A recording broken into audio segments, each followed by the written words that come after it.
Catalina, ano ba? Kanina ka pa hinihintay ng magiging asawa mo sa sala, mahinahong paalala ni Taya Rosa habang nakatayo sa pintuan ng kwarto ni Catalina. Ang tinig niya ay may halong inis ngunit nananatiling matigas ang tono. Ayoko po sa panot na iyon. Huwag niyo naman po akong ipagpalit sa pera. Halos mangiyak-ngiyak na pakiusap ni Catalina sa kanyang tiyahin, ang mga mata niya ay puno ng pagmamakaawa. Ngunit hindi natinag si Taya Rosa. Aber, ano namang silbi mo kung hindi ka magpapakasal sa lalaking iyon, ha? At least sa kanya, makukuha mo lahat ng gusto mo dahil sa kayamanan niya. Kaya mo nang bilhin ang lahat ng pangarap mo, madiin niyang sagot habang nakapamewang, ang mukha niya ay puno ng determinasyon. Ayoko po, mariing tugon ni Catalina, nanginginig ang boses sa galit at takot. Tumahimik ka nga, magbibihis ka na. Huwag kang maarte, bulyo ni Taya Rosa bago siya umalis, iniwang mag-isa si Catalina sa kwarto. Nanghihina, dahan-daang umupo si Catalina sa kanyang maliit na kama. Ang kanyang mga kamay ay mahigpit na nakahawak sa gilid ng kutson, tila hinahanap ang lakas ng loob para labanan ang kagustuhan ng kanyang tiyahin. Lumipas ang ilang minuto ngunit nanatili siyang nakaupo, hindi gumagalaw, at walang balak na sundin ang utos. Hindi nagtagal, bumalik si Taya Rosa sa kwarto, ngayon ay mas galit kaysa kanina. Catalina, ano ba? Lalabas ka ba o kakalad ka rin kitang palabas dito? Banta niya, ang kanyang boses ay umalingaw-ngaw sa buong bahay. Ngunit nanatiling tahimik ang kwarto. Dahil dito, napilitan si Taya Rosa na buksan ang pinto. Nang makita niyang wala na si Catalina, nag-init ang kanyang ulo sa galit. Sa kabila ng kanyang pagkabigla, agad niyang sinilip ang bintana at nakita ang pamangkin niyang tumatakbo palayo sa bahay. Catalina, walang hiya ka talagang bata ka, sigaw ni Taya Rosa mula sa bintana, ang kanyang tinig ay puno ng galit at pagkabigo. Habang tumatakbo sa kalsada, hinihingal si Catalina at paulit-ulit na kinakausap ang sarili. Takbo pa, Catalina, hindi ka pwedeng maharangan ng tiyahin mo. Bilisan mo pa. Ngunit biglang huminto ang kanyang mga paa nang muntik na siyang mahagip ng isang mabilis na sasakyan. Oh my goodness, napasigaw siya, sabay bagsak sa gilid ng kalsada. Nanginginig ang kanyang katawan habang hawak ang puwiten niya na tumama sa matigas na bato. Napapikit siya dahil sa sakit. Kung minamalas ka nga naman, bulong niya sa sarili, halos maiyak sa nangyari. Ngunit naalala niyang hinahabol pa rin siya ng tiyahin kaya mabilis siyang tumayo at tumawid sa highway. Sa kanyang pagmamadali, hindi niya napansin ang isang sasakyan na biglang huminto sa harapan niya. Bago pa siya makatakbo ulit, sa pilitan siyang isinakay ng mga lalaking nasa loob ng sasakyan. Sino kayo? Bitawan niyo ako. Ano ba? Sigaw ni Catalina habang nagpupumiglas, sinusubukang kumawala mula sa mahigpit na pagkakahawak ng isa sa mga lalaki. Madam, huwag ka na pong magmatigas. Hinihintay ka na po ng magiging asawa mo, mahinahong sabi ng isa sa mga lalaki, ngunit ang kanyang mga mata ay malamig at walang bakas ng awa. Nanlaki ang mga mata ni Catalina habang nakatitig sa lalaking may mahigpit na hawak sa kanyang braso. Anong asawa? Hoy, wala pa akong asawa, ha? Virgin pa ako kaya huwag kang ano dyan, oh. Nanginginig ang kanyang boses habang nagsasalita, halatang takot na takot.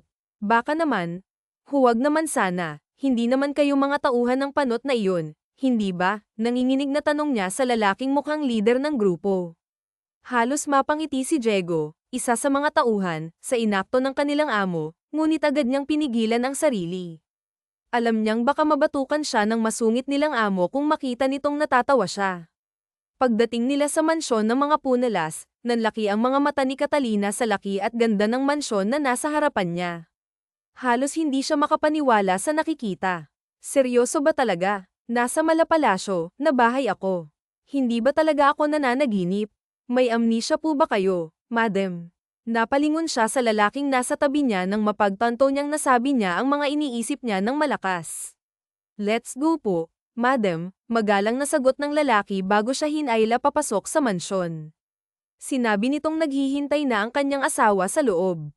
Pagpasok nila sa loob, halos hindi makapaniwala si Catalina sa kagandahan ng mansyon.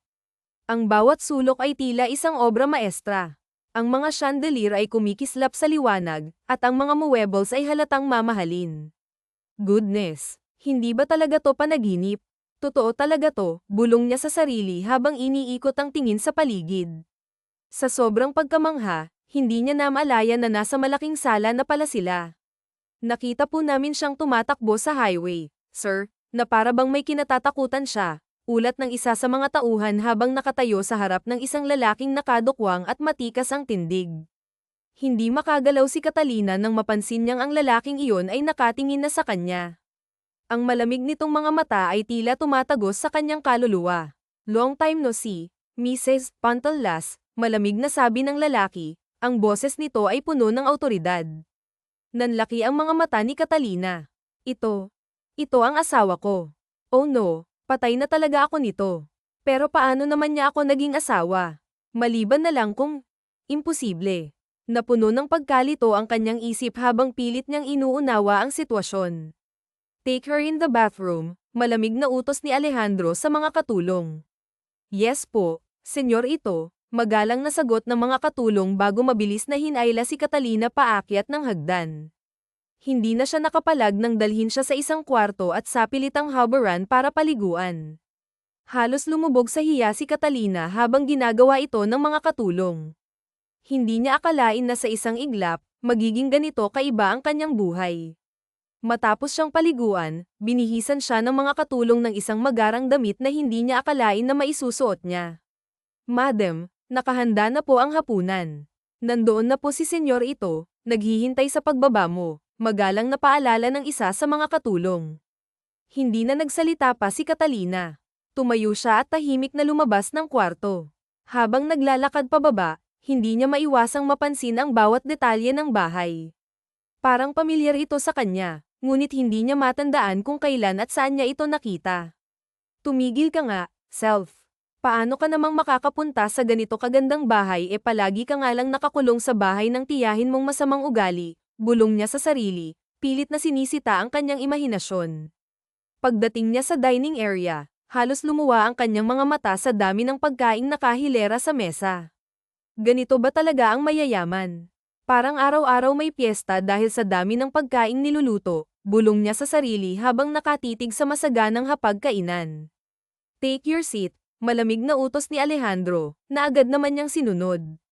Tahimik siyang umupo sa harap ng lalaki, hindi alam kung ano ang iisipin o sasabihin. Habang naghihintay, biglang tumakbo ang isang bata papunta sa kanya. Nagulat si Catalina nang maramdaman niyang tila magaan ang loob niya sa bata. Para bang matagal na silang magkakilala at may espesyal na ugnayan. Hindi niya maipaliwanag ang pakiramdam, ngunit alam niyang may kakaiba sa sitwasyong ito. Mommy, you're here. Where have you been po? Masiglang tanong ng bata habang nakangiti at tumatakbo papalapit kay Catalina. Ang inosenteng mukha ng bata ay puno ng saya, ngunit halatang may halong pagtataka. Bahagyang napalunok si Catalina, hindi alam kung paano sasagutin ang tanong ng bata. Sa halip, ngumiti siya at mahinahong sinabi, baby, mamaya ka na magtanong kay mommy ha. Kumain ka na muna. Hinaplos niya ang buhok ng bata, pilit na iniiba ang usapan upang hindi na magtanong pa ito. Let's eat, malamig na sabi ni Alejandro, na agad na nagsandok ng kanin para sa sarili. Samantala, si Catalina naman ay abala sa pagkuha ng pagkain para sa bata.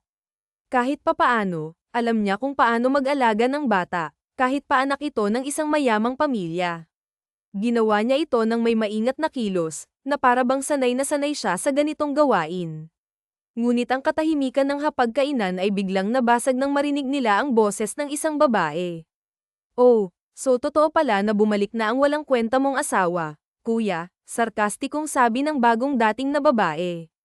Sabay na napalingon sina Alejandro at Catalina sa babae.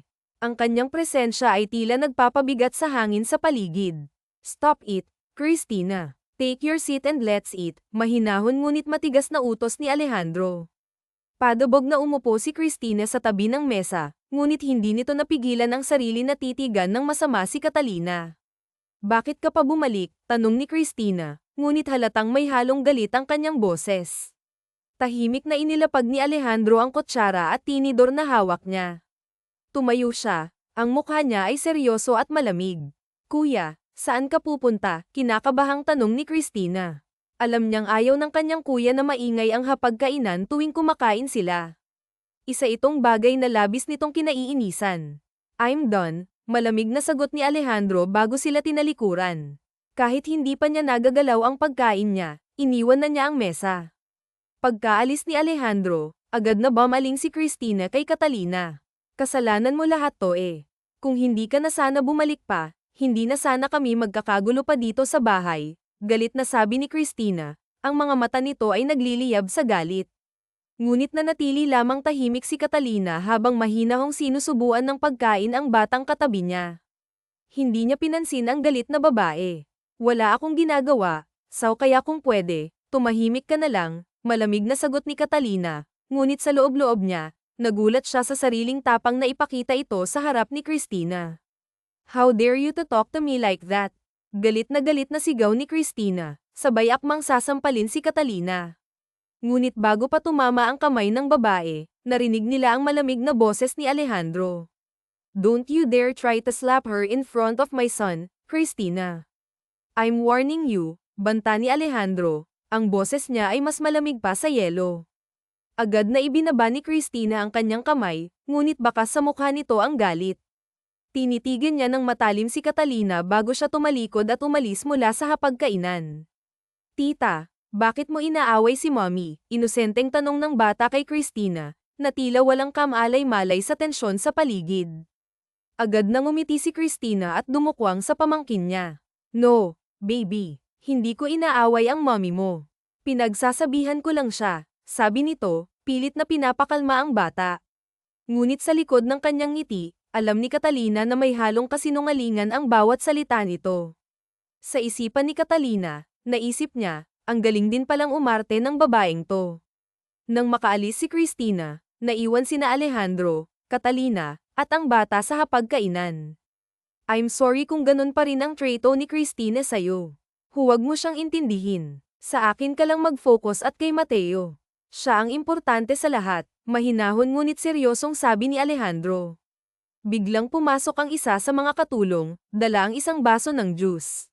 Madam Maria, ito na po ang juice mo, magalang na sabi ng katulong habang inilalapag ang baso sa harap ni Catalina. Thank you, magalang na pasasalamat ni Catalina. Ngunit sa isip niya, nagtataka siya sa narinig. So, Maria pala ang pangalan ng kapareho ko ng mukha, sabi niya sa sarili. Kinuha niya ang baso at tiningnan ang laman nito. Inamoy niya ito bago tinikman. Ngunit sa unang tikim pa lang, muntik na siyang maduwal. Anong klaseng juice kaya to? Bulong niya sa sarili habang pilit na nilulunok ang ininom. Mommy, are you okay? Inosenteng tanong ng bata habang mahigpit na nakatingin kay Catalina, halatang nag-aalala. Ngumiti si Catalina kahit hindi may tatago ang bahagyang pamumutla ng kanyang mukha.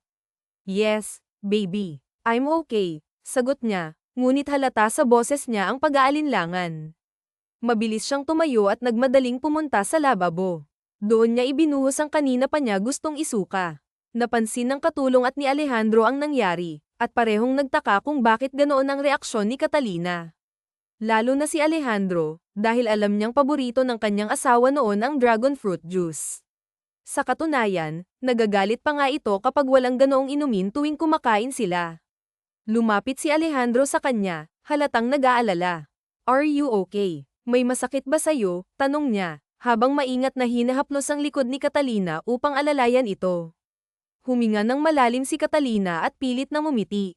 I'm okay. Don't worry. Mabilis niyang sagot, sabay bahagyang lumayo kay Alejandro. Hindi niya maintindihan kung bakit parang may kakaibang pakiramdam siyang naramdaman, parang kuryente, nang hawakan nito ang kanyang likod. Samantala, sa may pinto, tahimik na nagmamasid si Christina. Hindi niya maalis ang kanyang mga mata kay Catalina. Para sa kanya, may kakaiba sa kilos at galaw nito, kaya't bawat detalye ng ginagawa ni Catalina ay binabantayan niya ng mabuti. Mommy, hindi ka na po aalis dito.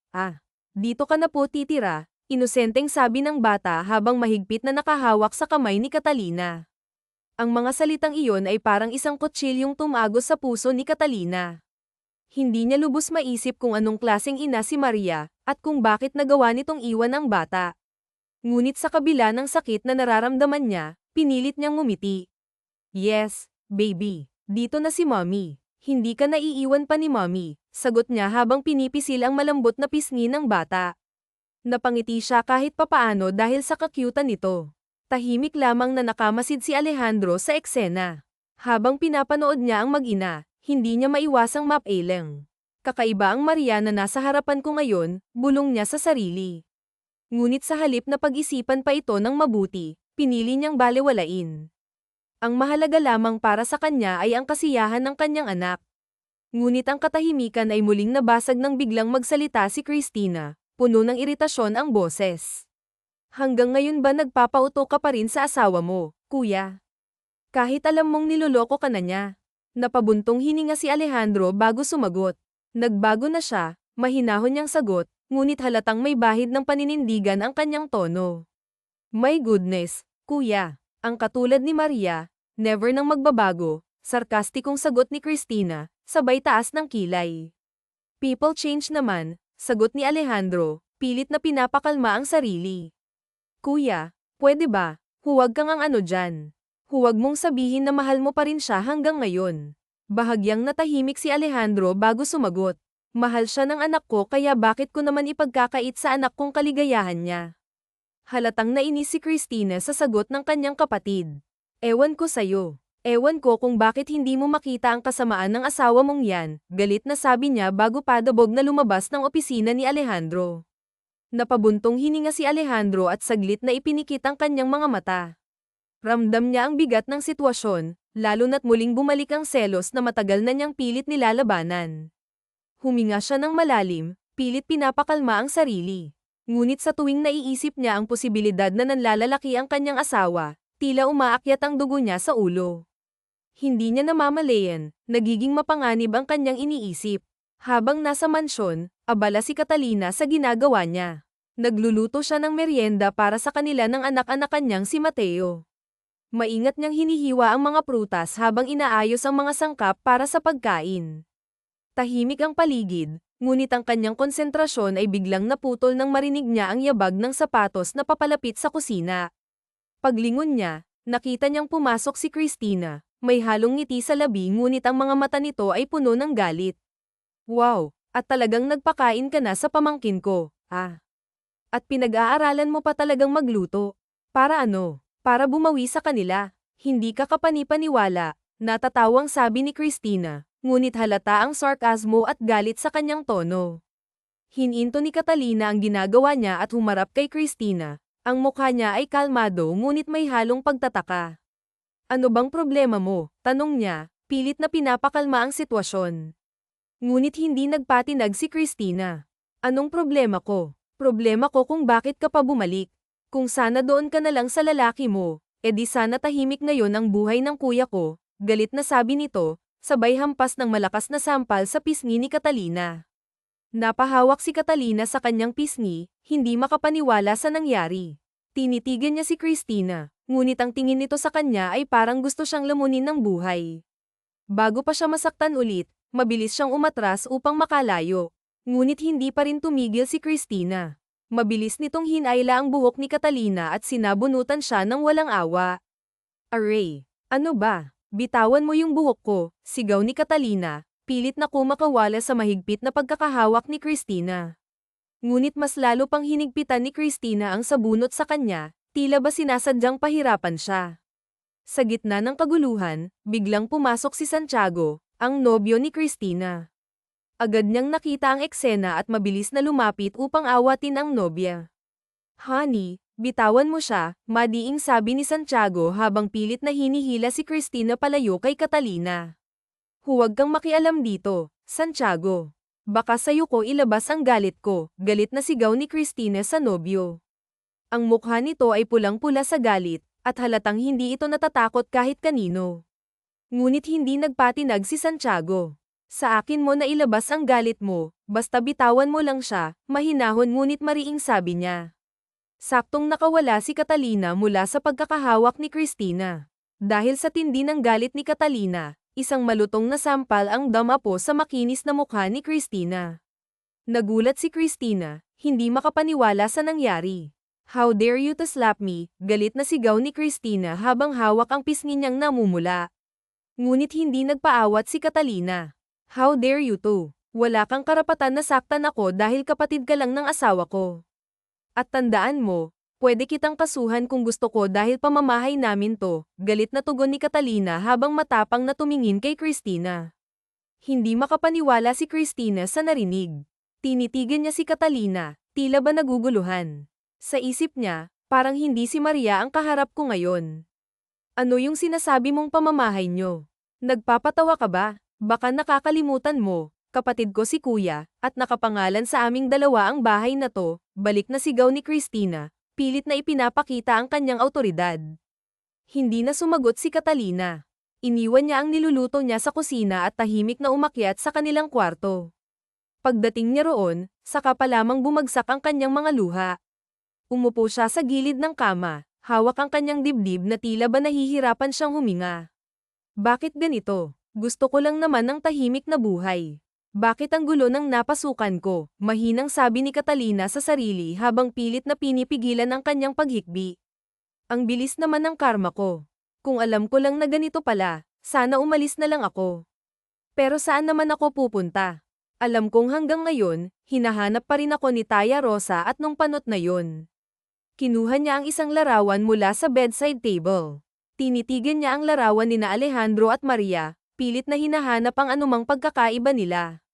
Ngunit kahit ilang beses niyang tingnan, wala siyang makita. Bakit ba kasi magkamukha pa tayo? E di sana wala ako ngayon dito, bulong niya sa sarili habang pinupunasan ang kanyang mga luha. Nang malaman ni Alejandro ang ginawa ni Christina kay Quina, galit na binulyawan niya ang kanyang kapatid at sinabihan na huwag muna siyang bumalik doon.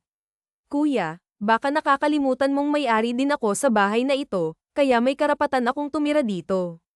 Okay, kami ang aalis dito, mahinahong sabi ni Alejandro. Talaga ba, kuya, dahil lang sa babae niyo, naalis kayo dito sa bahay na to kung saan tayo mismo lumaki, nagtaas na ng boses si Christina kaya matalim na tingin ang ipinukol ni Alejandro sa kanya. Kung ayaw mo sa asawa ko, pwede bang kahit na sa anak ko na lang, respetuhin mo siya. Kailangan niya ng kalinga ng isang ina, kaya kung maaari, huwag mong pair-alin yung pride mo. Isipin mo rin ang mararamdaman ng anak ko pag nakita niyang ginawa mo sa kanyang ina. Naramdaman mo ba ang sakit nang umiyak ang anak ko dahil inawi mo ang mommy niya? Sobrang sakit, Christina. Masakit sa akin na makitang umiiyak ang anak ko dahil naaawa siya kay Maria, sambat ni Alejandro sa kapatid niya. Balang araw, mararamdaman mo rin ang sakit kapag nakita mong anak mo na umiiyak. Pag nagkaanak ka na, malalaman mo rin kung bakit kahit niloloko na ako ng asawa ko, hinahayaan at hinahanap ko pa rin siya. Lahat ng ginawa ko'y para sa anak ko, Christina, dahil sa anak ko lang. Napayuko si Christina habang nakatingin sa kuya niya. Alam niya kung gaano kamahal ng kuya niya si Maria at ang anak nila, kaya masakit para sa kanya na makitang nagkakaganito ang kuya niya dahil lang sa isang babae. Fine, hindi ko na siya guguluhin, pero hindi ko maipapangako na hindi na ako makikialam sa buhay niyo. Mahal ko kayo, kaya hanggat kaya ko, pipigilan ko ang sarili ko alang-alang sa iyo at sa pamangkin ko.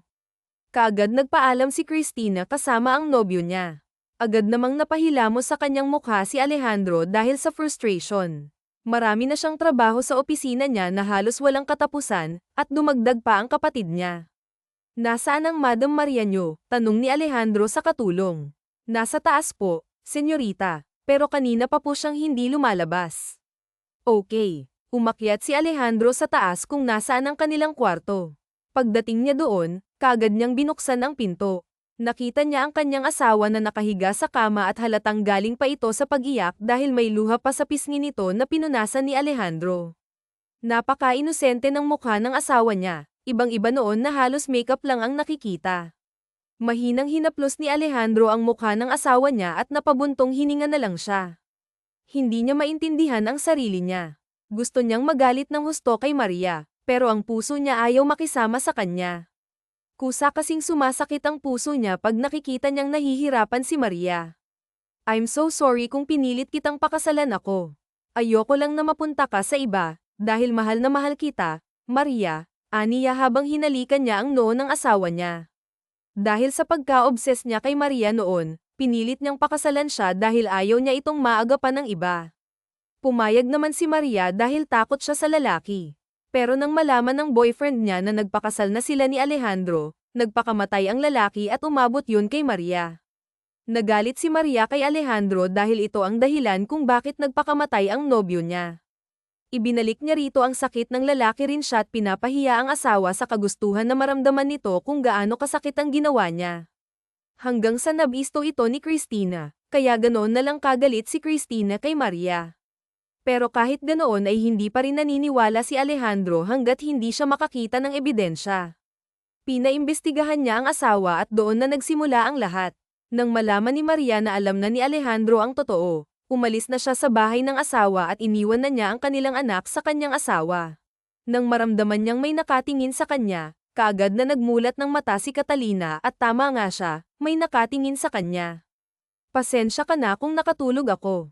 Kumain ka na ba? Kung wala pa, ipaghahanda kita. Sa halip na sagutin ay nakatitig lamang si Alejandro sa nagsasalitang asawa. Isa sa ipinagbago nito ay ang marunong na itong magluto, na hindi naman ito dating ginagawa sa asawa niya. Saan ka natutong magluto? Gusto sanang sabihin ni Catalina na sa tiyahin niya, pero hindi niya naisatinig dahil siguradong hindi ito maniniwala. Magluluto lang ako saglit, ipapatawag lang kita kapag nakaluto na ako. Hindi na hinintay ni Catalina na sumagot pa si Alejandro, mabilis na siyang lumabas ng kwarto at pumunta sa kusina para magluto. Matapos niyang magluto ay kaagad na niyang pinagising si Alejandro, pero pagbalik ng maid ay tulog na raw ito. Napabuntong hininga si Catalina habang nililigpit ang inihain niyang pagkain.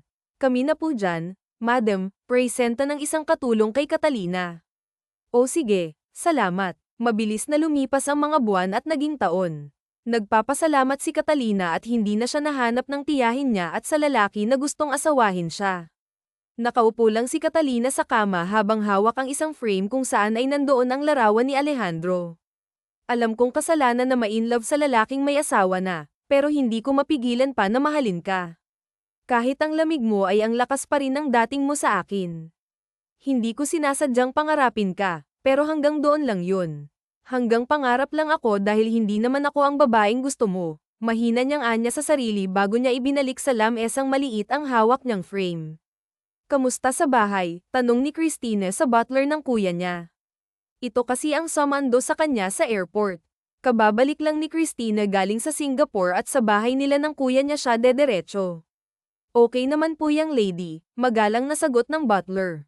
Ang babaeng yun. Nasa bahay pa rin po yang lady. Hindi na nagsalita pa si Christina. Mula nang mag-away sila ng kuya niya ay hindi na siya nakabalik ulit sa kanilang mansyon. Pagdating niya sa mansyon ay si Catalina kaagad ang nakita niya. Hindi kaagad siya bumaba ng sasakyan. Nagtataka siya kung si Maria ba talaga ang nakikita niya. Ang alam niya ay walang alam sa halaman at hindi mahilig sa halaman si Maria, pero sa nakikita niya ngayon ay iba. Palagi bang lumalabas ng bahay ang babaeng yan? Tukoy ni Christina kay Catalina. Pagkasama lang po niya ang kapatid mo at ang pamangkin niyang lady.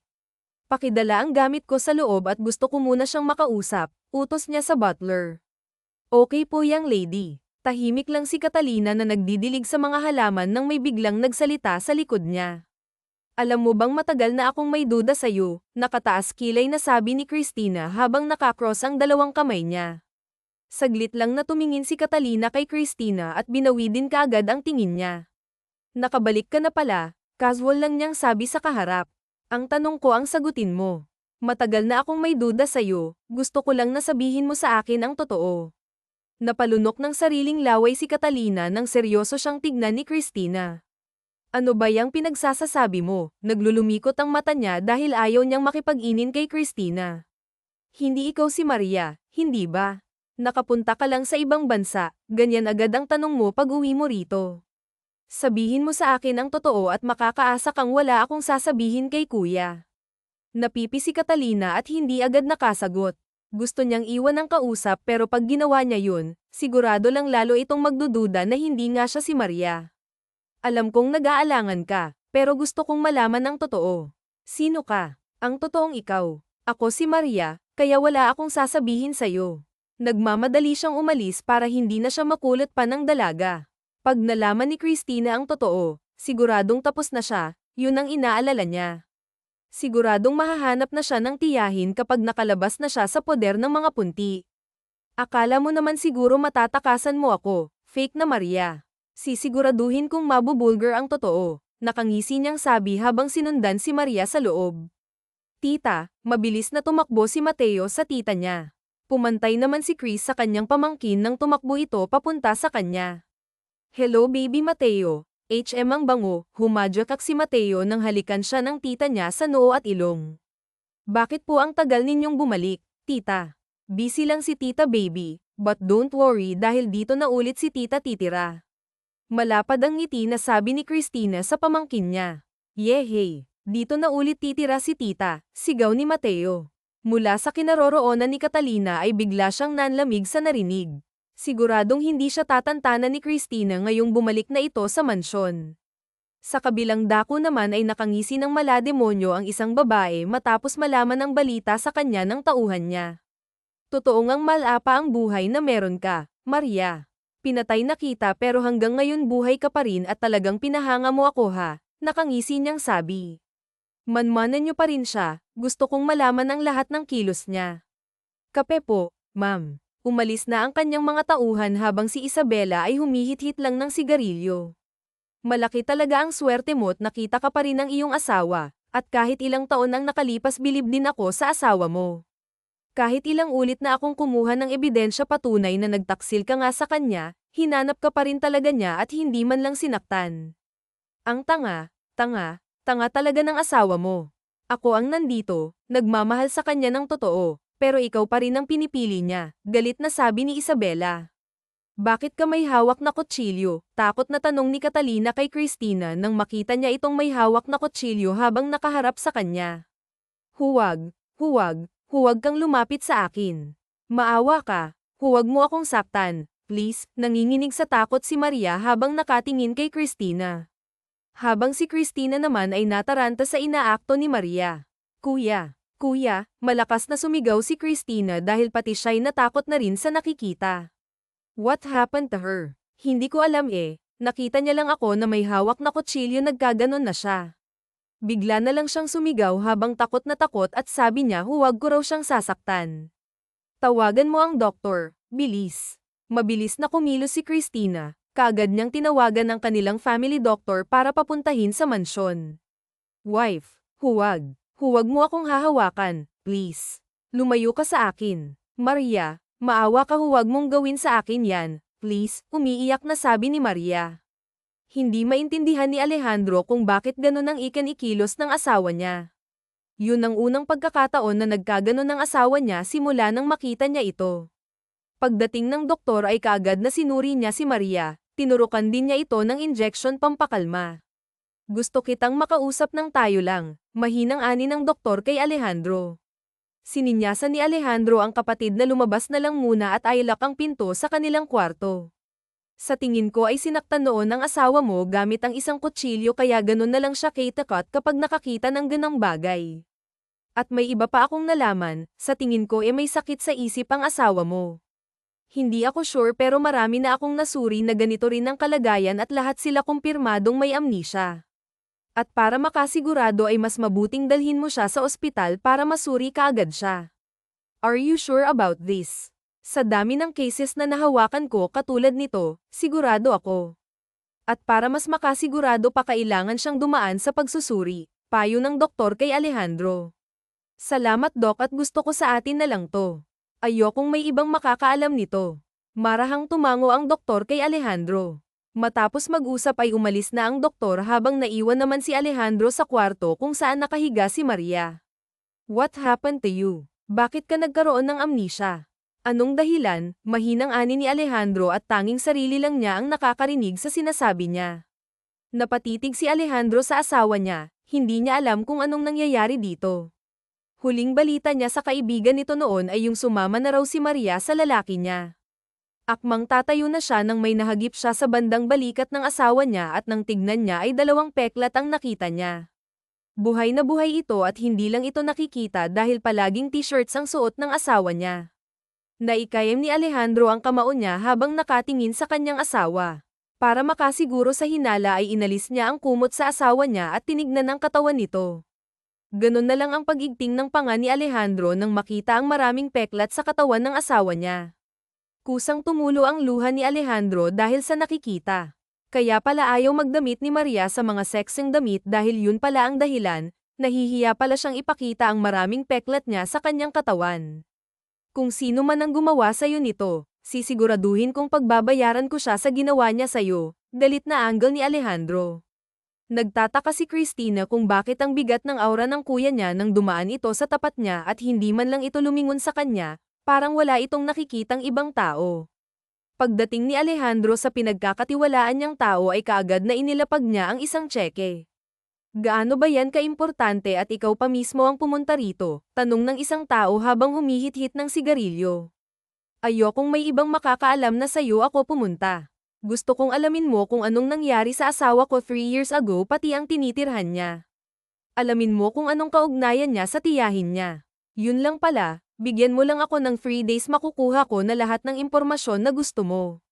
Thank you. Mabilis na lumipas sa mga araw.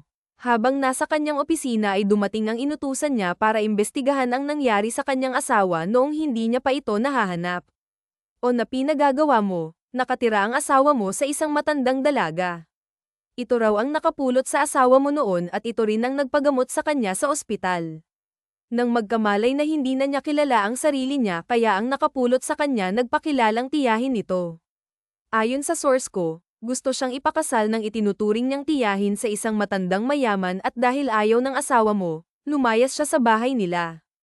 About naman sa kung bakit nawalan siya ng alaala, nandyan na sa hawak mong envelope ang dahilan kung bakit nagkagagano ng asawa mo. Kailangan ko nang umalis. Tumango lang si Alejandro at nang maisara ang pinto ay sa kanya binuksan ang hawak niyang envelope. Habang nagbabasa ay mabilis na dumilim ang mukha ni Alejandro na nakatitig sa hawak niyang papel. Napasabunot siya sa buhok niya habang hindi makapaniwalang nakatingin sa nakasulat sa papel. Nilukot niya ang papel at basta nalang itinapon. Samantala sa mansyon, pagkagising ni Maria ay ang masakit na ulo kaagad niyang naramdaman. Alejandro, mahina niyang tawag sa asawa niya. Ang sakit. Halos bunutan ni Maria ang ulo niya dahil sa sakit habang iniinda ang sakit ay parang may kidlat na nagpakita sa utak niya. Nakita niya ang sarili habang umiiyak habang ang isang babae naman ay may hawak na kutsilyo at unti-unting lumalapit sa kanya. Huwag kang lumapit sa akin.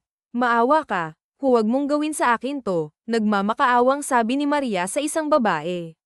Lalo pang sumakit ang ulo niya nang gusto niyang makita ang mukha ng babae na may hawak na kutsilyo. Nasa ganoong ayos si Maria nang maabyutan siya ni Alejandro. Mabilis na binuhat ni Alejandro ang kanyang asawa para dalhin sa ospital. Kuya, anong nangyari sa kanya? Hindi sinagot ni Alejandro ang kapatid, tuloy-tuloy lang siya sa paglabas kaya wala sa sariling napasunod din si Christina sa kuya niya. Mabilis na nag-drive ang butler ni Alejandro, halos paliparin pa niya ang sasakyan para makarating lang kaagad sa ospital. Kaagad naman silang sinalubong ng mga doktor nang makarating sila doon. Ano ba talagang nangyayari? Bakit ba ayaw mong sabihin sa akin? Naiinis na wika ni Christina sa kuya niya pero hindi nagsasalita si Alejandro. Nagpapabalik-balik lang siya sa paglalakad habang naghihintay sa resulta. Nakarating kayo ni isang balita tungkol sa pagkakaospital ni Maria kaya nakangiti siyang hinarap ang tauhan niya. Very good. Sa ospital niyo na isinagawa ang plano. Kailangan tuluyan na siyang mawala sa paningin ko at may isagawa ko ang ikalawang plano ko. Masusunod po, ma'am. Siguraduhin niyong walang makakakita sa inyo at huwag kayong mag-iwan ng bakas para maging ebidensya. Nagkakaintindihan ba tayo? Opo, good. Umalis na kayo at balitaan niyo ako. Tumalikod na ang tauhan ni Isabela habang nakangiti naman siyang sumisimsim sa hawak niyang baso na may laman na wine. Sa ospital ay tahimik na nakatingin si Alejandro sa asawa niyang mahimbing na natutulog. Mabuti na lang at naturukan kaagad to ng gamot. Bakit hindi mo tawagan sila mommy at daddy para malaman nila ang kalagayan ni Maria? Suhestyon ni Christina. Hindi na ako. Bahala sa lahat. Maglalagay din ako ng tauhan para magbantay sa labas at huwag mo muna siyang iiwan hanggat hindi ako nakakabalik. Aalis ka. May importante lang akong gagawin. Paano kung magising siya? Sabihin mo may nilakad lang ako. Oh come on, kuya. Alam mong hindi kami okay ng asawa mo, di ba? Magbabago rin ang pagtingin mo sa kanya kapag nalaman mo na ang totoo. Kanina ka pa, kuya. Ano ba talagang totoo? Malalaman mo rin. Hindi pa muna ngayon. Tandaan mo ang bilin ko, huwag na huwag mong hahayaan na may ibang pumasok sa silid na ito kung hindi mo kilala. Nagkakaintindihan ba tayo? Napatango na lang si Christina at sinunod niya ang kuya niya. Nang makaramdam siya ng gutom ay saglit siyang nagpaalam sa mga bantay para bumili ng pagkain. Tulog pa si Maria kaya okay lang na umalis muna siya. Diego, pakibantayan mo muna si Maria sa loob ha. Ang mga kasama mo na lang muna dito sa labas. Sige po. Mabilis na pumasok si Diego sa loob at umupo sa sofa habang naghihintay kay Christina na bumalik. Agad na napatingin si Diego sa pinto nang bumukas yun at pumasok ang isang nurse. Mag-i-inject lang po ako ng gamot. Tumango si Diego at kaagad na ibinalik sa binabasa ang tingin. Hindi nagtagal ay lumabas na ang nurse. Nakasandal sa sofa si Diego at inaantok na naghihintay kay Christina. Ilang minuto na ang nakalipas pero wala pa rin to. Iidlip na sana si Diego nang biglang bumukas ulit ang pinto. Sa pag-aakalang si Christina ay hindi na niya lang to pinansin pero nang hindi nagsalita ang pumasok ay mabilis na nagmulat ng mata si Diego. Anong ginagawa mo? Nagulat ang lalaking nurse at hindi na ituloy ang ginagawa. Nilinggan nito si Diego na nakaupo sa sofa, hindi niya kasi napansin yun kanina. Tuturukan lang po siya ng gamot sir. Utos kasi ni Doc na dapat hindi siya malipasan sa gamot niya. Kakaturok lang ng gamot sa kanya, wala pang 30 minutes. Nang maglumi ang mata ng nurse ay mabilis na pinindot ni Diego ang alarm na nasa gilid niya dahilan para pumasok ang iba pang mga bantay sa labas. Napaatras ang nurse sa takmang hahawakan si Maria nang mabilis pa sa kidlat na dumapo sa panga niya ang sipa ni Diego kaya bumulagta siya sa sahig sa lakas ng sipa ng butler ni Alejandro. Kunin niyo siya at huwag niyong hahayaan na makawala. Utos niya sa iba pang mga bantay na kaagad naman na sinunod ng mga ito. Nang malaman ni Alejandro ang nangyari ay mabilis na bumalik siya sa ospital kung saan naroroon ang asawa niya, halos takbuhin na niya ang kwarto ng asawa nang makarating siya sa ospital. Anong nangyari? Meron pong pumasok para turukan siya ng gamot at nang suriin ito ng doktor isa pala yung lason. Nasaan siya? Pinadala ko na sa tauhan natin at siniguro na hindi ito makakatakas. Alam kong nandito lang sa ospital na to nagmamanman sa asawa ko kaya kailangan doble ingat kayo. Opo, lihim na pinakilos ni Alejandro ang mga tauhan sa loob ng ospital nang walang nakakahalata. Kailangan niya kasing maisecure muna ang asawa niya bago siya gumawa ng isa pang hakbang. Sa kanilang hideout ay galit na pinagbabato ni Isabela ang mga tauhan niya. Mga inutil kayo, mga walang kwenta. Isang babae lang ang pinapatrabaho ko hindi niyo pa nagawa. Marami kasing nakabantay sa kanya, ma'am. Mahigpit ang mga bantay niya kaya hindi siya basta-basta na magagalaw ng kahit na sino. Pete magsilayas kayo sa harapan ko ngayon, galit niyang sigaw sa mga tauhan niya. Hindi na alam ni Isabela kung ano pa bang kulang para tuluyan ng mawala sa kanyang mga mata si Maria. Ang buong akala nila ay patay na ito kaya basta na lang nila itong inihulog noon sa kalsada na malayo sa mga tao. Hindi naman niya akalain na mabubuhay pa pala ito matapos siyang tulungan ng isang ginang. Huli na nang malaman ni Isabela na buhay pa pala ito kung hindi pa nasabi ni Christina sa kanya. Tama si Christina. Magagamit ko siya para makalapit ako kay Maria. Siguradong hindi niya ako makikilala dahil may amnesia pa siya. Bakit ba ngayon ko lang to naisip? Nakangiting sabi ni Isabela sa sarili niya. Kaagad niyang tinawagan ang kaibigan para kamustahin kung nakita na ba si Maria. Alam niyang madali niya lang yung mapapaniwala tulad noon nung ipakita niya sa kanya na may kasamang ibang lalaki si Maria. Hindi naman alam ni Christina na pinsan ni Isabela ang lalaki at ang babae na kasama nito sa kama ay girlfriend niya at para maniwala sila ay sadyang ginaya nila ang mukha ni Maria noon. Isabela, ikaw ba talaga yan? Masiglang sabi ni Christina nang makita ang dalaga sa video call.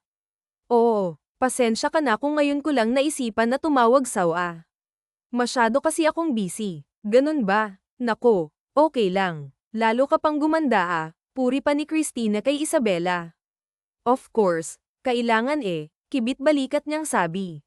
Kamusta na pala kayo ng kuya mo?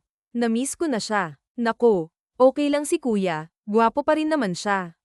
Pero alam mo bang nakabalik na si Maria sa buhay niya at yun nga, nasa ospital ngayon ang asawa niya dahil kailangan niyang maoperahan kaagad dahil may namumuraw na dugo sa utak niya dahilan para palaging sumakit ang ulo niya. Ganun ba? Mabuti at hindi nagalit ang kuya mo sa kanya at nagawa pa rin siyang patirahin dyan kahit alam niyang may lalaki to. Yun na nga Hindi ko maintindihan ang desisyon ni kuya, kibit-balikat na sabi ni Christina.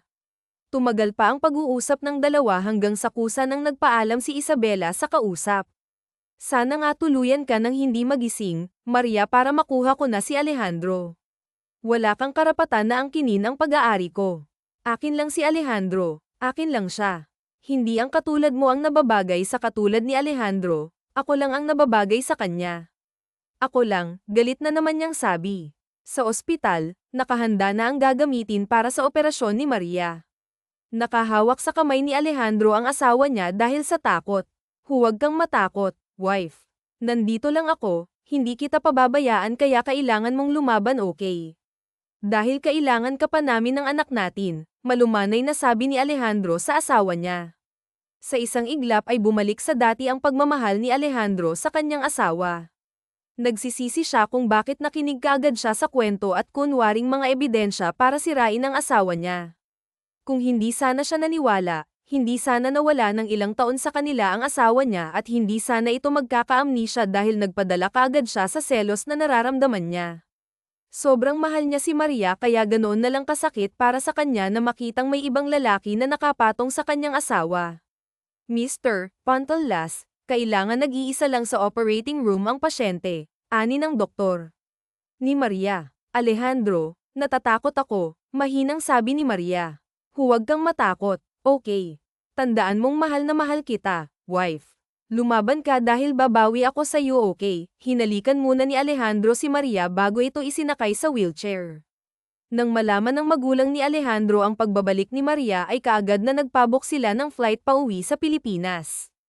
Kaagad naman silang sinalubong ni Christina. Ma'am, nasan ang kuya mo? Tanong ni Christina ang magulang sa kinaroroonan ni Alejandro. Nagulat pa ito nang makitang magulang nila kung hindi pa tumawag sa akin si Isabela, hindi ko malalaman na umuwi na pala ang asawa mo. Mahihimas boses ng ginang ang inis dahil sa iba pa niya nalaman ang pagbabalik ng asawa ng anak nila. Lihim na ikinuyom ni Alejandro ang kamao niya para pakalmeyan ang kanyang sarili. Hindi pa pwedeng malaman ng magulang niya at ni Christina na si Isabela ang dahilan kung bakit nagkaganon ang asawa niya. Wala akong balak na itago sa inyong lahat, mas no na lang na nagsabi ang ibang tao kesa hintayin ako na ako mismong magbalita na nakita ko na siya. Hindi siya kusang umuyo kung yan ang inaakala nyo. Malamig pa sa yelo na sabi ni Alejandro, may amnesia siya kaya hindi niya ako kilala at malalaman ko ang lahat kung anong nangyari sa kanya kapag naging successful ang operasyon niya. Segunda pa rin niya agad na napipi ang ginang sa sinabi ng anak niya. Nagtataka siya kung bakit iba ang kwento ni Eunice sa kanila. Akala ko ba nagbalik si Maria para humingi na naman sa iyo ng pera, sabay na napatingin si Christina at Alejandro sa kanilang ina. Yun ang sinabi niya sa iyo, hindi ba niya naikwento kung paano ko natagpuan si Maria? Malamig na tanong ni Alejandro sa kanyang ina. Mula sa hindi kalayuan ay dinig ni Eunice ang pinag-uusapan ng mga ito kaya mabilis siyang lumayo sa kinaroroonan niya bago pa siya makita ng lalaki. Mukhang nagkamali si Eunice sa sinabi niyang yun sa magulang ni Alejandro. Hindi niya akalain na magiging interesado ang mga ito kay Maria dahil ang alam niya, galit din ang mga ito kay Maria dahil sa ginawa nito, kuno. Mula sa kanyang kinauupuan ay tumunog ang cellphone ni Alejandro. Nang makita kung sino ang tumatawag sa kanya ay mabilis niya itong sinagot habang lumalayo sa magulang niya at kapatid. Sir, nakaalis na po siya. Naging ang panga ni Alejandro dahil talaga palang nandoon si Eunice. Sundan niyo siya kung saan siya pupunta. Huwag lang kayong damaykit masyado, utos niya sa kanyang tauhan. Kape sir, ibinaba na ni Alejandro ang tawag at bumalik na sa magulang niya. Umuwi na lang muna kayo ng mansyon, Mom, Dad. Alam kong pagod kayo sa biyahe. Pakitignan na lang din si Mateo at kapag nagtanong siya sa kanyang ina, sabihin niya na may nilakad lang. Ayaw ni Alejandro na ma-involve ang anak niya sa kinahaharap niyang problema ngayon. Sige. Pero tumawag ka sa amin kung may kailangan ka. Baka may maitutulong ako sa'yo. Salamat, Dad. Nakipagmaglang si Alejandro sa kanyang ama bago siya humalik sa kanyang ina. Ang naiwan sa ospital ay si Alejandro at Christina. Ayaw niyang iwan ang kuya niya. Nagigilty siya sa ginawa niya kay Maria. Wala naman siyang alam na may amnesia ito kaya pala hindi siya nito kilala. Kuya, umupo ka nga muna. Pati ako nahihilo na sa'yo reklamo ni Christina. Wala kasing ibang ginawa ang kuya niya kung hindi magpabalik-balik ito sa paglalakad. Panay din ang tingin nito sa kanyang relo. May 3 hours pa, napabuga pa siya ng hangin habang tumingin ulit sa oras. Naaawa namang nakatingin si Christina kay Alejandro. Ngayon niya lang ito nakita na ganito kabalisa at dahil yun kay Maria. Sa kakalakad ni Alejandro, hindi niya na maalayan pa ang oras. Lumabas mula sa operating room ang doktor na kaagad namang sinalubong ng magkapatid. Kamusta ang operation, Doc? Okay na ba ang asawa ko? Tanong kaagad ni Alejandro sa doktor nang lumabas ito. Successful ang operation niya, pero as of now, under observation pa rin siya, balita ng doktor. Salamat, Doc. Si Christina na ang nagpasalamat sa doktor dahil hindi na nakapagsalita pa si Alejandro. Maya-maya lang pwede nyo na siyang kita. Maiwan ko muna kayo. Nakahinga ng maluwag si Alejandro nang marinig ang balita ng doktor. Nang mailipat na sa kanyang private room si Maria ay si Alejandro pa rin ang nagbabantay sa kanyang asawa habang pinauwi naman niya si Christina para makapagpahinga. Sa lahat ng nangyari sa buhay nila na mag-asawa ay ngayon ni Alejandro naunawaan kung bakit nangyayari ang lahat ng iyon sa buhay nila ni Maria. Malaki rin ang pagkukulang niya sa kanyang asawa noon kaya ngayong binigyan pa siya ng pagkakataon ay ipapalasap sa kanyang asawa ang saya kasama sila ng anak niya. Mabilis na lumipas ang oras na itinagal kay Maria para magising. Si Alejandro na malaya ni Alejandro na gumalaw na ang daliri ni Maria kasabay ng pagbukas ng kanyang mga mata. Puting kisame kaagad ang bumungad kay Maria nang magmulat siya. Oh my goodness, gising na siya, batid sa boses ng ginang ang saya. Mabilis namang nilapitan ni Alejandro ang asawa niya niyang diretso lang ang tingin. Thank you, mahinang sabi ni Alejandro. Wife, huwag ka munang gumalaw. Bawal pa muna sa iyong gumalaw dahil kaka-opera pa lang ng ulo mo. Kusang tumulo ang luha ni Maria na makita ang mukha ng asawa niyang nag-aalala sa kanya at makikita sa mata nito ang saya. Nang dumating ang doktor ay kaagad na sinuri nito ulit si Maria. Pagkatapos ay pinabalik niya sa pagtulog ang pasyente. Kailangan hindi ito mapagod sa pag-iisip. Matulog ka na muna, wife. Nandito pa rin ako pagkagising mo. Kusang pumikit ang mga mata ni Maria at bumalik sa pagtulog. Pagod pa rin kasi ang pakiramdam niya kaya hinayaan niyang hilahin siya ulit ng antok. Nang masiguro natulog na nga si Maria ay ipinagkatiwala niya muna sa kanyang magulang ang asawa niya. Sandali siyang umuwi sa mansyon para kamustahin ang anak niya. Talaga po, Daddy, malapit na pong umuwi si Ma'am. Yes, baby, kaya ikaw kailangan behave ka rito, okay? Babalik naman na mamaya sina lolo't lola, sila munang makakasama mo ngayon, HM. Okay po, Daddy, pakisabi po kay Mommy na na-miss ko na po siya. Okay, baby, makakarating yan kay Mommy. Nagpaalam na si Alejandro sa anak niya. Humalik muna siya sa noon nito bago niya ito iniwan. Kalalabas lang ng arrest warrant niya, Mr. Pontelas. Naghanda na rin ang team namin para sa gaganaping operasyon. Good. Aasahan kong buhay siya na madadala sa kulungan. Gusto kong makita na pagdudusahan niya sa loob ng kulungan ng ginawa niya sa asawa ko. Makakaasa ka, Mr. Pontelas. Tuluyan nang nagpaalam si Alejandro sa kausap niya bago siya bumalik sa ospital. Sa kanyang tinitirahan na bahay ay nagplano ulit si Eunice kung papaano makalapit kay Maria nang siya na mismo ang papatay dito. Nang hanapin niya ang kanyang cellphone ay maraming miss call kaagad ang bumungad sa kanya. Nakalimutan niyang naka-silent pala yun. Kaagad niyang tinawagan ng kaibigan niya pero hindi niya ito makontak. What the heck, Javier? Sumagot ka. Pabalik-balik sa pagdial si Isabela pero ganun pa rin. Kinabahan na siya kaya mabilis niyang inihanda ang kailangan niyang dalhin. Alam niyang hindi magmimit ng ganun karami kung hindi importante ang kailangan nito. Bago pa man makalabas ng bahay si Isabela ay dumating na ang mga pulis at napalibutan na ng mga itong tinitirhan niya. Huwag ka nang manlaban, Miss Asuncion. Napapalibutan na namin ang bahay mo kaya sumama ka na lang sa amin nang hindi ka na masaktan pa. Anong akala niyo sa akin? Tanga para magpahuli ako sa inyo. Over my dead body. Akmang bubunutin ni Isabela ang kanyang baril nang maunahan siya ng pulis. Dumaing sa sobrang sakit si Isabela nang mabaril ang kanyang kaliwang braso dahilan para mabitawan niya ang hawak niyang baril at sinegundahan pa sa kanyang paa. Halos mamatay sa sobrang sakit si Isabela at nagmamakaawang nakatingin sa kaibigan din niyang pulis. Gustong tulungan ni Javier si Isabela at dalhin sa ospital pero hindi pwede. Sigurado siyang mawawalan siya ng trabaho kapag nalaman ng mga ito na siya ang kasabwat ni Yunais para hindi ito mahuli at hindi malaman ang kasamaan na nagawa niya kay Maria. Mapait na ngumiti si Eunice sa kaibigan niya. Alam niyang gusto nitong tulungan siya pero hindi nito magawa. Wala rin siyang balak na ilaglag ito dahil alam niyang may pamilya rin itong binubuhay. Patawad, naawang sabi ni Javier sa kaibigan bago niya ito binuhat at isinakay sa ambulansya na naghihintay sa kanya. Naiintindihan kita, Javier. Patawad kung pati ikaw nadamay sa kasalanang nagawa ko, umiling si Javier at pinunasan ng mga luha niya. Wala kang kasalanan, kagustuhan kong tulungan ka. Kaya kung makulong man ako sa pagtulong ko sa'yo, tatanggapin ko yun, nakangiti niyang sabi sa kaibigan niya. Lalo lang naiyak si Isabela.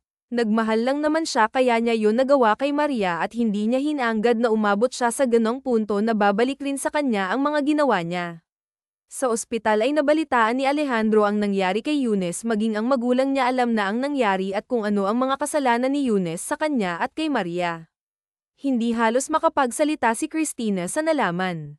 Walang nabanggit si Eunice sa kanya at maganda ang trato nito sa kanya kaya hindi siya makapaniwalang magagawa ng kaibigan niya yun sa asawa ng kuya niya. Matapos lumabas ni Maria sa ospital ay sa bahay bakasyon na nila sa Tagaytay sila dumiretso. Nauna na roon ang anak niya kaya hindi na sila dumaan pa sa kanilang mansyon. Kamusta na ang pakiramdam mo? Malumanay na tanong ni Alejandro sa kanyang asawa. Okay na ako. Akala ko hindi ko na masisilayan pang muli ang lugar na ito. Mahina niyang sabi sa asawa niyang nakaupo rin sa tabi niya. I'm sorry kung hindi sana ako naniwala noon kay Eunice, hindi ito mangyayari sa'yo. Alam kong napilitan ka lang napakasalan ako dahil sa ginawa ko sa boyfriend mo noon, pero hindi ko naman alam na magpapakamatay pala siya at sa pag-aakalang sobrang nagalit ka kaya ka nagloko para makaganti lang sa akin. Wala akong alam na mahal ako ni Eunice. Hindi ko rin alam na kaya niyang gawin ang lahat dahil lang sa akin. Sobrang mahal ka lang niya kaya niya ang nagawa na halos ikamatay ko na at nawalan pa ako ng memorya. Masakit naman talaga sa akin ang nangyari sa boyfriend ko noon dahil minahal ko rin naman siya, pero hindi ko naman inisip na magloko para lang makaganti sa'yo. Nagpakasal ako sa'yo dahil mahal naman talaga kita kaya ako pumayag sa gusto mo kahit naman hindi mo ginamit ang boyfriend ko ikaw pa rin naman ang pipiliin ko kaya siya nagpakamatay dahil nahuli ko siyang may kasama sa kama at sarili niyang sinisisi niya kung bakit ako nagpakasal sa'yo, mahabang paliwanag ni Maria kay Alejandro. What you mean? Tumango si Maria sa asawa niya. Yes, huwag mong sisihin ang sarili mo kung bakit siya nagpakamatay. Desisyon niya yun kung bakit niya hinayaan na gamitin siya ni Isabela laban sa'yo, malumanay na sabi ni Maria kay Alejandro. Hindi makapaniwalang nakatitig si Alejandro sa asawa niya. Hindi niya alam na may mabigat pala itong dinadala na hindi niya alam na galit pala siya dito ng husto nang hindi naman pala dapat. Marahang hinaplos ni Blow ang mukha ng asawa niya sabay halik niya sa labi nito na kaagad namang tinugon ni Maria. Napakapit si Maria sa leeg ng asawa niya habang hinapit naman siya ni Alejandro sa bewang at mas idiniin pa nito sa kanyang katawan. Bumalik ang alaala ni Maria kaya lahat-lahat ng nalaman niya noon ay ibinunyag na niya kay Alejandro. Ang magulang naman ni Alejandro na nasa ibaba lang ay naiiling na nakatingin sa dalawang nasa terrace na naghahalikan habang tinakpan naman ni Chris ang mata ni Mateo baka makita pa nito ang ginagawa ng magulang niya. Ew! Ang landi talaga ng dalawang to, reklamo ni Cristina na tinawanan lang ng kanyang magulang. Bakit kasi hindi ka pa rin mag-asa-awa kung naiinggit ka sa kuya mo? Natatawang sabi ng kanyang ina na sinegundahan naman ang daddy niya. Tita, may ayos po. Hindi ko po makita sila mom at daddy, sabay na napatawang tatlo nang magreklamo na si Mateo. Kailan ka ba kasi mag-aasawa? 26 ka na, Cristina, my gosh. Kailan pa kaya kami makakakita ng apo namin? Huwag niyo na pong pangarapin yan ma'am. Walang balak si Santiago na pakasalan ako dahil mas importante sa kanyang trabaho niya kaysa sa akin, nakangusong sabi ni Cristina. Really, Cristina? At ako pa talaga ang dahilan, ang tagal ko nang nag-propose sa'yo pero ayaw mo. Biglang sumulpot si Santiago sa likuran ng mga ito kaya nagulat si Cristina kung bakit ito nandoon. Anong ginagawa mo rito? Sabi mo maimportante kang lakad ngayon, nagtatakang sabi ni Cristina. Meron nga dahil importante sa akin ang araw na, ito. Biglang lumuhad si Santiago sa harap ni Cristina sabay bukas niya sa pulang box na may lamang ring. Napatakip sa kanyang bibig si Christina habang ang kanyang magulang naman ay kinikilig na nakatingin sa dalawa. Halos maiyak si Christina na mag-propose sa harap ng magulang niya si Santiago, hindi niya alam na gagawin ta ng lalaki. Wala nang paligoy-ligoy na umoo siya kay Santiago. Ito na ang hinihintay niya. Ang mag-propose ang nobyo niya kaharap ang kanyang magulang. Tignan mo nga naman mag-aasawa ng daan mong kaaway, natatawang sabi ni Alejandro habang nakatingin sa kapatid niyang nasa baba. Deserve din naman niyang sumaya kaya hayaan mo muna siya. Isa pa, noon lang naman kami nag-away, hindi na ngayon. Sino ba naman ako para hindi siya mapatawad, nakangiting sabi ni Maria. Niyakap ni Alejandro ang asawa at inakay na ito papasok sa kwarto nila. Matapos mag-propose ni Santiago kay Christina ay kaagad na umuwi ang mga ito sa Maynila para asikasuhin ang kasal nilang dalawa. Umuwi na rin sila Maria at Alejandro dahil tapos na ang leave ni Alejandro sa trabaho. Kamusta na pala yung kaibigan ni Isabela? Tanong ni Maria sa asawa niya habang nasa kalagitnaan sila ng biyahe. Nasa jail na siya, pinagbabayaran niya ang ginawa niyang pagtulong at pagkonsinti. Huminga si Maria at itinoon na lang ang pansin sa natutulog niyang anak. Pagdating nila sa mansyon ay nagpahinga lang saglit sina Alejandro at Maria dahil balak niyang dalawin ang dating kaibigan sa piitan. Are you sure na gusto mo na siyang makausap? Tanong ni Alejandro sa asawa niyang nakahiga sa braso niya. Kanina ka pa nagtatanong sa akin yan. Oo naman, gusto kong makausap siya. Bamantong hininga na lang si Alejandro bago hinalikan ang ulo ng asawa niya. Ayaw niyang magkausap pa sana ang mga ito dahil bumabalik lang ang galit niya sa babae pero hindi niya matanggihan si Maria. Nakahiga lang si Isabela sa higaan niya nang tawagin siya na may bisita siya. Nagtataka naman siya kung sinong dumalaw sa kanya gayong wala naman na siyang pamilya. Nang makarating sa visitors area ay nagulat si Isabela nang makita si Maria at kasama nito si Alejandro. Marahan siyang umupo sa harap ng mga ito habang hindi siya makatingin ng diretso sa kaibigan niya sa laki ng kasalanan niya rito. Hindi niya akalain nagugustuhin pa siya nitong makita. Kamusta ka na? Ito si Maria ang unang nagsalita. Ayaw kasing bumuka ng bibig ni Isabela. Okay lang ako. Salamat sa pagdalaw. Alam ko na hindi ka pupunta rito ng walang dahilan kaya sabihin mo na kung anong kailangan mo. Mahinahong sagot ni Isabela. Wala naman akong kailangan. Gusto ko lang na makita at makausap ka. Gustong matawa ni Isabela sa sinabi ng dating kaibigan. Sa kabila ng nagawa niya rito ay gusto pa rin siya nitong makita. Walang kapatawaran ng ginawa ko sa iyo noon. Sa pagsira ko sa buhay mo para lang magalit sa iyo ang asawa mo at ang pagtatangka kong pagpatay sa iyo, walang kapatawaran yon. Alam ko pero tao ka lang din naman kaya mo pang magbago at kaya mo pang ayusin ang buhay mo. Bakit ba ang bait mo sa akin? Dahil kaibigan kita, Isabela. Nagmahal ka lang naman at nabulag ka lang sa pagmamahal mo sa asawa ko kaya ka nagkakaganito kaya sana sa paglabas mo dito, ibang Isabela na ang makilala ko. Gustong tumulo ng luha ni Isabela pero pilit niyang pinipigilan. Matapos ang oras ng dalaw ay nagpaalam na si Maria sa kaibigan niya. Natapos na lang ang pag-uusap nila ay hindi pa rin nagsasalita si Alejandro, tanging asawa niya lang ang kausap ni Isabela.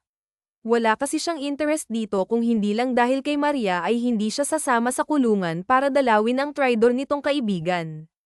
Okay ka na? Tanong ni Alejandro sa asawa niya habang nasa kotse sila. Okay na ako, thank you. Basta para sa you wife, walang problema. Kanina ka pa sa kakatawag sa akin ha, nakakairita na, biglang sumungit si Maria habang masama ang tingin ipinupukol kay Alejandro. Hey! What happened? Natatawang tanong ni Alejandro. Umasim kasi ang mukha ng asawa niya habang nakatingin sa kanya. Pwede ba? Nakakairita na tawagin mo ako sa pangalan ko. Hindi yung palagi kang nakawire ng nakawire dyan. Masungit na aniya nito bago iniwan si Alejandro sa sala. Mateo, come to mommy baby, sigaw ni Maria sa anak niyang nasa taas pa kasama ang kanyang yaya. Ari doon, pati si Christina ay nagtataka. Kababalik lang ng mga ito mula sa abroad dahil doon sila nag-honeymoon 3 buwan din ang itinagal nila doon bago pa bumalik sa Pilipinas. I don't know, bigla na lang sumungit Talaga, hindi kaya buntis, agad na natigilan si Alejandro sa sinabi ng kapatid niya. Sinong buntis? Parehong napalingon si Alejandro at Christina sa bagong dating si Maria. Sino pa ba? Sagot ni Christina sa kanyang ina. Talaga? Wow, kung ganon ay magiging lola't lolo na naman kami. Wala pang sinasabi si Maria. Idi tanungin mo, sabay na sabi ni Christina at ng kanilang ina. Parehong napailing ang dalawang lalaki't nagtawanan. Mag-ina nga kayo, sabi ng daddy nila Blue. Naiiling na iniwan ni Alejandro ang tatlo sa sala at pinuntahan ng asawa sa kwarto nila. Pagbukas niya ng pinto ay ang asawa niyang umiiyak ang naratnan niya. Anong nangyari? Ba't ka umiiyak? Tarantang dinaluhan ni Alejandro ang asawa niya. Kaagad na yamakap si Maria kay Alejandro nang makalapit na ito sa kanya at isiniksik sa dibdib ng asawa ang kanyang mukha. Sininghat-singhot niya ang mabangong amoy ng asawa niya na nagbibigay sa kanya ng kapayapaan. I'm sorry, mahinang sabi ni Maria. Why? Hindi ko na alam kung bakit ako nagkakaganito pero sa tingin ko dala yon ng batang nasa sa sinapupunan ko. Agad na nailayo ni Alejandro ang asawa sa dibdib niya nang marinig ang sinabi nito.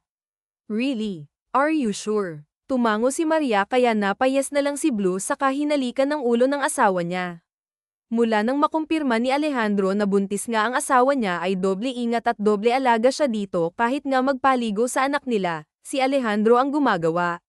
Unti-unti nang lumaki ang tiyan ni Maria hanggang sa naging ganap na itong 9 na buwan. Kahit busy sa trabaho ay hindi pa rin nakaligtaan na i-check ni Alejandro ang kalagayan ng asawa kahit nasa opisina pa siya hanggang sa isang araw habang nasa kalagitnaan siya ng meeting ay tumunog ang cellphone niya. Hindi pa man siya tapos sa pagdidiskitahan. Kuya, nandito na kami sa ospital. Asan ka na? Reklamo ni Christina sa kabilang linya. I'm coming. Hindi na niya hinintay pang matapos ang meeting niya kaagad na siyang umalis para puntahan ang asawa niya. Pagdating niya roon ay nandoon na ang kanyang ina't kapatid. How was my wife? Kaagad na tanong niya sa mga ito. Nasa delivery room pa siya, son. Hintayin na lang natin ang paglabas ng doktor, paliwanag ng kanyang ina. Hindi ito ang unang pagkakataon na nanganak si Maria pero ngayon ay parang bumalik sa teenager si Blue dahil daig pa niya ang mangganganak dahil sa pinagpapawisan siya. Kuya, parang ikaw ang mangganganak. Huwag kang ang owa, sita ni Christina sa kapatid niya. Sa halip na patulan ay pinabayaan na lang siya ni Alejandro at hinintay ang paglabas ng doktor. Kaagad na sinalubong nila ang doktor nang lumabas ito galing sa delivery room. Kamusta ang asawa ko, Dok? She's fine at normal naman ang panganganak niya at congratulations, lalaki ang anak mo again. Masamang tingin ang ipinukol ni Alejandro sa kapatid niya. Napasay naman si Christina ang akala niya kasi babae ang anak ni Maria, naghanda pa naman siya ng mga damit na para sana sa pamangkin niya. Nang mailipat na ng room si Maria ay naging maingay sila ang cute lang kasi ng anak ni Alejandro na talaga namang nagmana sa kanya. Ang cute ng baby. Nako, siguradong may magpapakamatay na naman sa gwapo mong yan, baby, natatawang sabi ni Christina. Maging ang kanilang magulang ay natatawa na rin sa sinabi ni Christina. Tigilan mo nga yang pamangkin mo, Christina. Sita kaagad ng kanilang ina sa kanya. Pasaway talaga yang kapatid mo no, nakangiting pinatakan ni Alejandro ng halik ang noo ang asawa niya ng halik habang nagpapasalamat siya dito. Thank you so much, wife. Sobrang saya ko't wala na akong mahihiling pang iba. Ako rin naman. Minsan may mga bagay na nangyayari sa buhay natin na hindi natin inaasahan. Hindi natin alam na ginawa lang pala yun para masubak ka kung gaano ka katatag, kung gaano kalaki ang pananampalataya mo sa kanya.